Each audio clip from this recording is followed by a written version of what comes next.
Olivier Carvin, bonjour, président de Maranatha. On s'était vu il y a quelque temps pour inaugurer un peu les prises de parole sur Hospitality On pour parler justement de l'investissement. Et c'est intéressant de voir quelque temps après que vous avez lancé ce produit financier qui permet à des investisseurs particuliers de s'intéresser à l'hôtellerie. En deux mots, comment ça marche? En deux mots, c'est l'hôtellerie pour le grand public.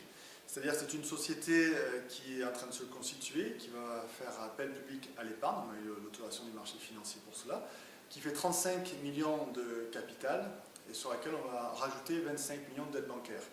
Donc le particulier, à partir de 15 000 euros, peut souscrire via son PEA ou son compte titre à des titres de cette société. Et c'est agréé aussi pour le futur PEA PME, donc qui va sortir au 1er janvier, avec une échéance donc, dans 7 ans de revente des actifs que l'on aura achetés et avec une répartition du boni de cession entre les différents associés. Alors quelle est la réaction du marché? On dit qu'il y a de l'argent en France, est-ce que cet argent il se dirige vers l'investissement hôtelier? Tout à fait, on a un très gros succès de démarrage parce qu'en fait aujourd'hui par une conjonction de facteurs, des marchés financiers dont on ne sait pas trop où ils vont aller, les marchés obligataires qui ont plutôt tendance à diminuer, les assurances vie qui ramènent plus que du 2 ou 3%, nous on peut arriver à démontrer par l'effet de levier bancaire une rentabilité espérée entre 6 et 8%, ce qui aujourd'hui est très dynamique. Les titres ayant été mis dans un PEA, donc la plus-value étant exonérée d'impôts à la sortie, à la 7e année. Est-ce qu'il y a un caractère spéculatif dans cet investissement ou est-ce que on dirait que c'est un placement de père de famille? Moi je dirais que l'hôtellerie parisienne n'est pas très spéculative, c'est plutôt des actifs de bon père de famille, puisque le fonds a vocation principalement d'acheter des hôtels existants à Paris, que l'on va rénover et que l'on va donc faire monter en gamme ou en prix moyen et qui seront donc au bout de 7 ans revendus à des prix a priori supérieurs à ce qu'ils auraient été achetés aujourd'hui. Alors on parle justement d'investissement, d'achat sur des marchés qui sont très sollicités justement par les acheteurs.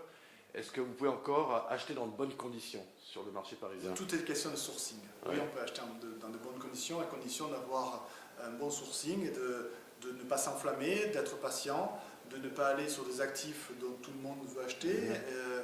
Oui, vous verrez. Donc on a déjà une liste d'hôtels qui sont présélectionnés, sur lesquels on est en exclusivité, à des prix qui sont corrects, qui sont au prix du marché. Vous n'êtes pas obligé d'aller très vite pour justement placer l'argent que vous avez récolté, vous n'êtes pas pris par le temps? On a une année pour acheter nos hôtels, donc on a largement le temps sur une année pour acheter une petite dizaine d'hôtels sur Paris. Sur Paris, le marché, c'est 100-150 hôtels par an qui se vendent, donc une petite dizaine, c'est même pas 10% du marché. Alors Paris, toujours Paris, est-ce que ça veut dire qu'il n'y a d'avenir que d'hôtellerie de façon certaine que sur Paris? Non, il n'y a pas d'avenir qu'à Paris, c'est une conjonction de sécurité pour un investisseur, Paris, parce qu'il y a des visibilités sur le marché parisien en termes de taux d'occupation assez sereines. La province, nous on est sur 4 régions de France, avec du Rhône, la Provence et les Alpes, plus Paris, donc il y a des opportunités aussi. Mais je pense que l'investisseur recherche la sécurité, et Paris est très sécuritaire en termes d'hôtellerie. Vous êtes investisseur, mais vous êtes aussi opérateur, puisque vous avez 2 casquettes, donc ces hôtels que vous achetez, vous allez les opérer. Tout à fait, Maranatha donc, est opérateur et gestionnaire, il sera gestionnaire de cette société qui va donc acheter ces établissements hôteliers.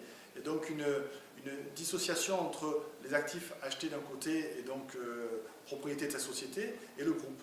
Et donc si même le groupe avait des difficultés, les actifs, eux, existent et pourraient être gérés par d'autres gestionnaires. Donc c'est notre spécificité, c'est mon cœur de métier historique, puis mon expérience hôtelière qui m'a permis d'allier les deux mondes, le monde de l'hôtellerie qui a besoin d'argent pour se développer et le monde de la finance qui cherche des actifs sûrs, rentables en tout cas et liquides. Parce qu'en fait, un hôtel, s'il a besoin, le fonds prévoit aussi d'avoir une poche de liquidité. Et donc, si on doit ressortir quelques investisseurs en cours de route, c'est tout à fait faisable. Et les actifs hôteliers parisiens peuvent se vendre en 3 ou 4 mois, donc c'est quelque chose qui est assez serein aussi.